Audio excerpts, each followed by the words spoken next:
What I thought was a situation, an event of domestic violence on the part of my dad my whole life was actually contrived by my mom and her lawyer. That's right, my mom's lawyer advised her to get a bogus restraining order to set up a situation where my dad would be enraged, make claims of abuse to get a domestic violence charge so that she could get more money and custody. Some of my first memories of my childhood were of my mother telling me that my father didn't love me. I felt closest to my mom when we were talking crap about my dad. If I rejected my dad, I felt like I was getting my mom's approval. Question, do I really know this person? Are they actually who my alienators said they were? I had this overwhelming sense of having to protect my mom. In her mind, she truly believes everything she's saying, that my dad was a terrible person all the time. But just think about how sick it is that the parent teaches the child to hate and then enjoys watching them hate. I did start asking questions, and I did want to fact check. Making splashes and holding hands. I'm gonna try not to get emotional or angry in this video. I'm gonna try to just keep it real with everybody, but I'm really disturbed by this. As I've met other child survivors, we often joke, and targeted parents, we often joke that maybe all these alienators have a playbook because they do so many of the same strategies and alienating behaviors and patterns. And yesterday I was on TikTok when somebody kind of told me essentially they do have a playbook. But before I get into that, I need to back up to my story.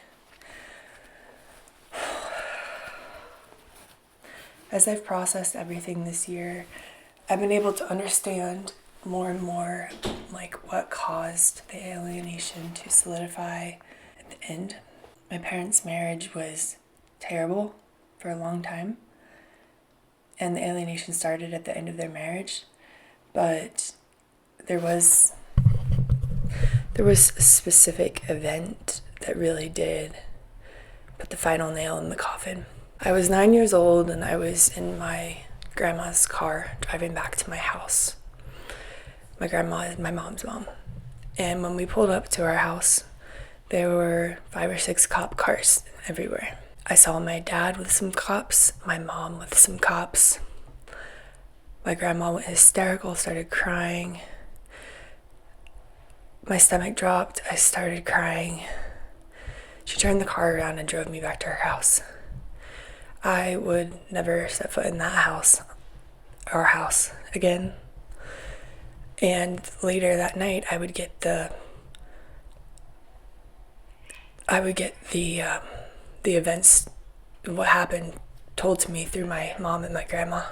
Allegations of physical abuse. So in my little 9-year-old brain, that was it.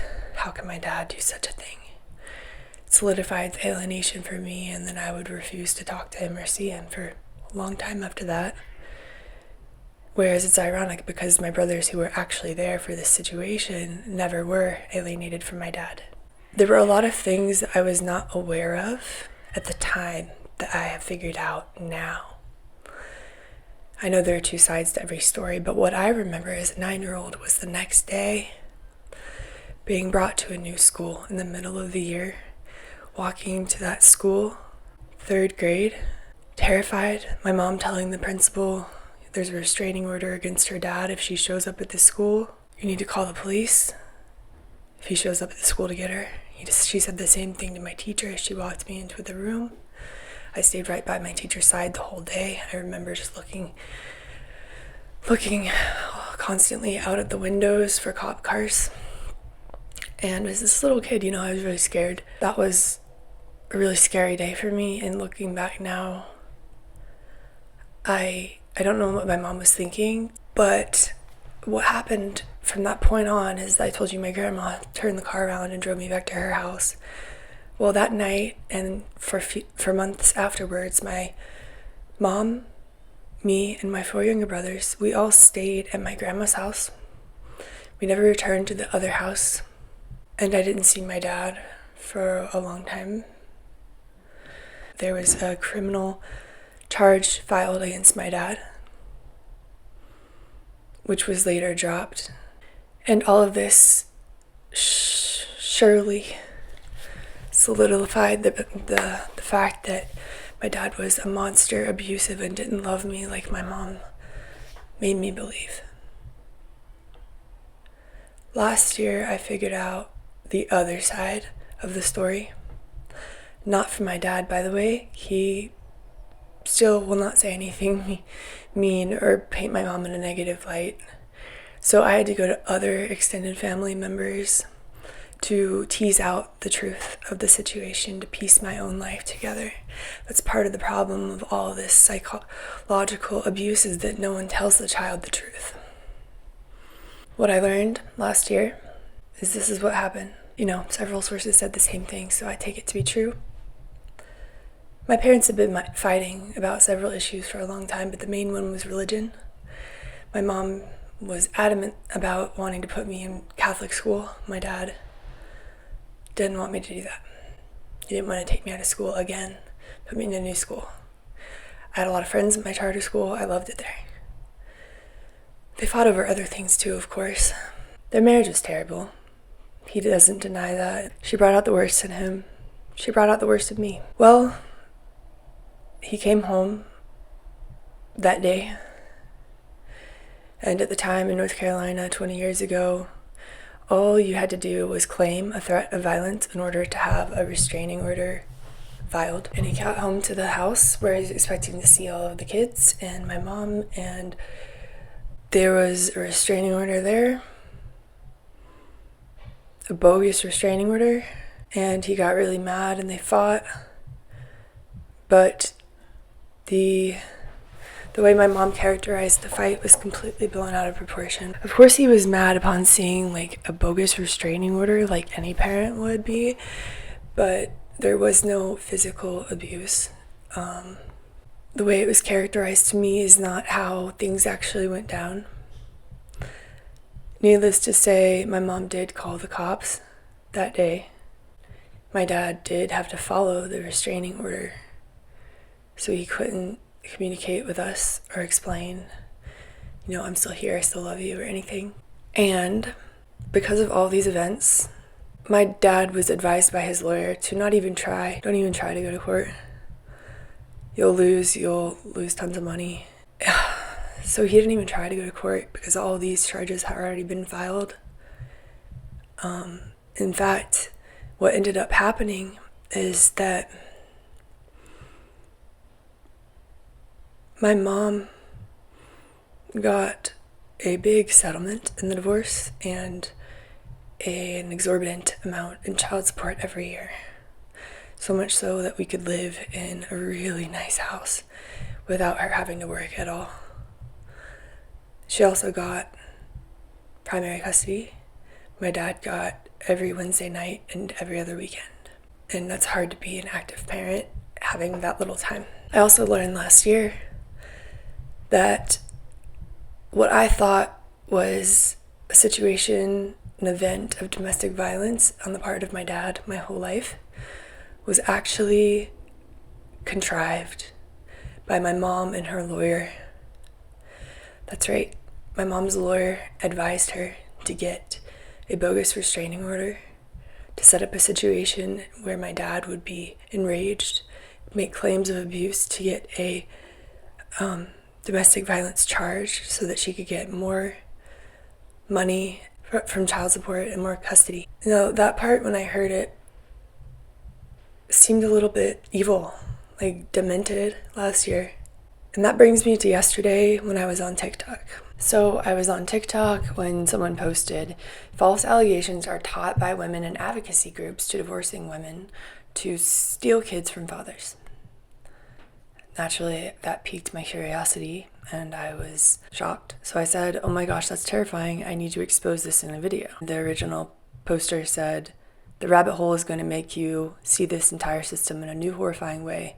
You and your father were victims of the alienator and courts. Which is something that I didn't know if this was true or not. Like I said, my parents never even went to court, so I was curious about what he meant by this. It gets worse. I said, what? Really? How can I find more info on this? He goes on to say, it's all a scam. The courts and lawyers get money from dragging fathers for years through the courts. He said he went through this exact thing. At this point, I'm definitely getting a little uneasy, and I'm definitely curious to learn more. Someone else joined in and said, sadly, this was my experience too. The vitriol spewed at me by these advocates who cared nothing about the kids or the truth was unbelievable. Naturally, I wanted proof, so I said, do you guys have any links or specific groups I can look at? And someone said, look up Silver Bullet Divorce. Alienation is part of the strategy. I've been terrified to talk about it because there is a real threat of jail time. Someone else jumped in and said, this is exactly how they do it. The courts are all well aware of the game. They profit from it. The best interest of the children is a running joke. And I know that's true. So I decided to Google Silver Bullet Divorce, and this is where I got disturbed. I'm in the car driving to the mountains, and I'm Googling in the car Silver Bullet Divorce.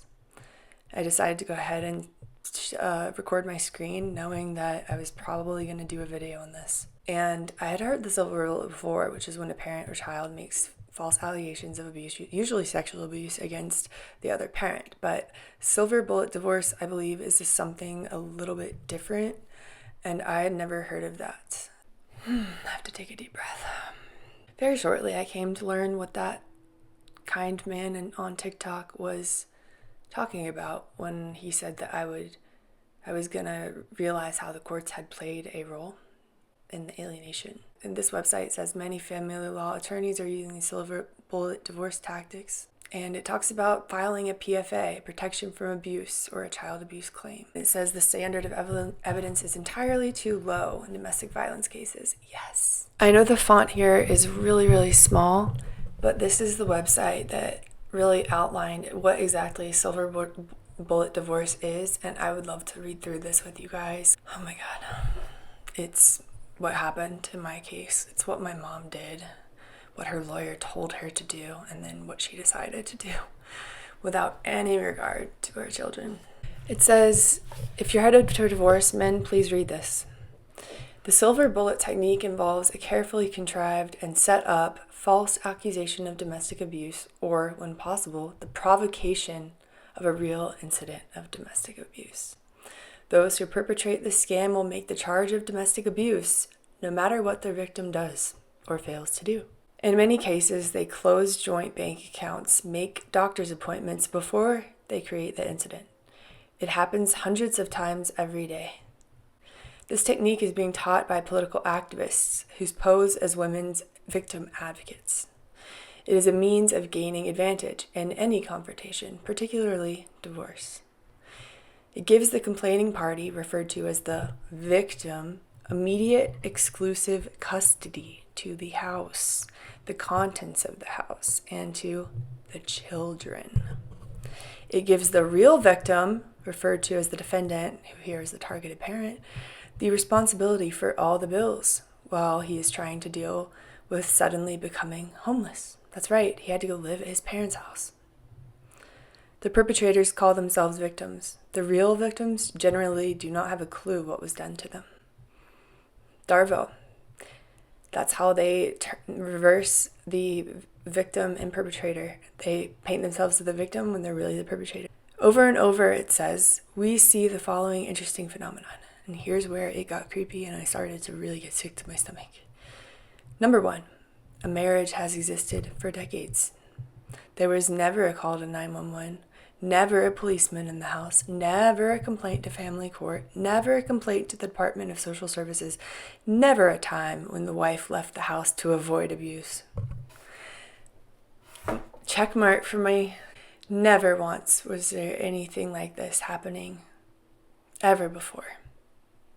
Number two, the wife goes to see a divorce attorney for reasons known only to herself. Check. Number three, within a few weeks there is a call to 911. Police in the house. A complaint to family court. A complaint to the Department of Social Services. Check. On the night of the alleged abuse, it says the wife leaves the house to avoid abuse. Yep, check. Remember I said she brought us to my grandma's my grandma's house. The next day, she has her husband thrown out of the house by the court. Yeah, exactly. This is literally what happened to my dad. This is exactly what happened to my dad. How terrible is this? This is deranged. This is sick. How sick. And the whole time I thought that he was the abuser and rejected him. When in fact he was the freaking victim. The whole time. The whole time. She did this on purpose.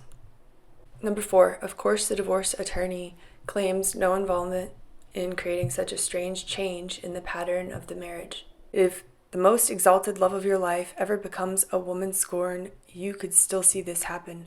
Most of these women scorn scenarios involve wives. I know it's not a gendered issue. I'm sure men have done this too. The silver bullet technique is a system of stripping you of your property, your right to own a gun, and your freedom. It can put you out of your home with no access to your own money, your children, or your possessions. It can cause you unlimited legal expenses.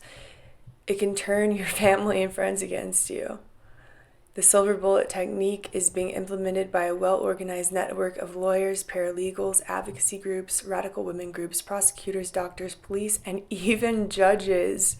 The silver bullet technique replaces the family unit with the power of government. It seems like radical claims, but I know it's not, because this is literally what happened to my dad and subsequently to our relationship. It'll never be the same after this. Never. After that, I had to close my phone and stay off of it for the remainder of the day.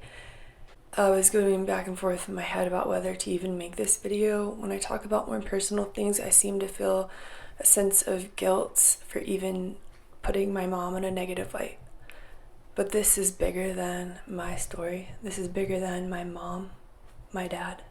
This is the playbook, part of the playbook that people talk about when they talk about how the stories are so similar. I don't know why there isn't more training on how this is happening, how damaging this can be for not only the parent and the children, but for their relationship for potentially decades or a lifetime.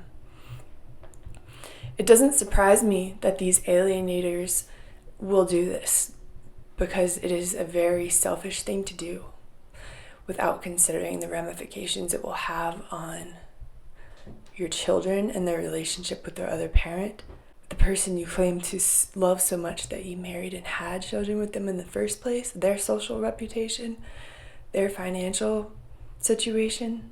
I'm at a loss for words.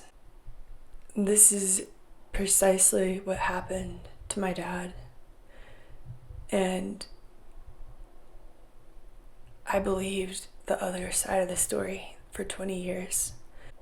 I always thought it was weird that my brothers never knew about any of this story, or at least in the same way that I did, and that bothered me.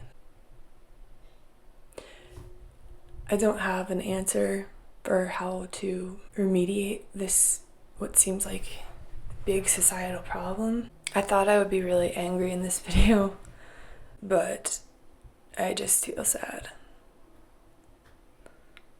for my dad. Everyone believed my mom's side of the story. Even me. This is something callous, ruthless, selfish, demented, disgusting, evil to do to someone. I am continually shocked by the depths of the depravity of the person that I trusted and loved and thought loved me for most of my life. It gets worse, it gets worse, it gets worse, and it doesn't get better. And I know this video is important. Pathological parents need to be stopped. They, under no circumstance, should be given more knowledge and tools for how to harm their ex-partner and their children. That's exactly what's happening here, is that lawyers, activists, judges, and others are literally teaching personality disordered, angry divorcees how to destroy their partner. how to get the most money out of them possible, how to get the most custody out of them possible. Lawyers need to be held responsible. Judges need to be held responsible. Everyone in the system, policemen need to be held responsible. This should be something that's on everybody's radar. People need to know, be aware of this pattern. If there's never been any claims of abuse, visits to CSS, visits to the home in the history of their marriage, and then all of a sudden there are abuse allegations and other charges made, there need to be more questions asked. You should not ever take this at face value. The saddest part of all this is that my dad didn't want to put us in the middle. He didn't want a divorce. He didn't want any of this to happen. But she was so angry. That's all for this video. I just thought it was important to talk about this issue. It really disturbed me yesterday in the car as I was reading about this. And it's something that I'm probably going to have on my mind for the next few days. I'm glad that I'm able to put the pieces of my own life together, finally, so that I can know the truth. I deserve to know the truth of what I lived through. I deserve to know the truth so I can know who my dad is, who my mom is, and then make my own decisions about whether I think it's healthy for me to have relationships with them. That's what every child deserves. This is something good to know about, that people do this, because for normal, healthy-minded people, it's insane. It makes no sense. It's demented, it's evil, it's crazy, it's selfish, it kind of makes you wonder, did you know this person at all? Ever? Anyway, thanks for watching. I'll see you in the next one. Bye.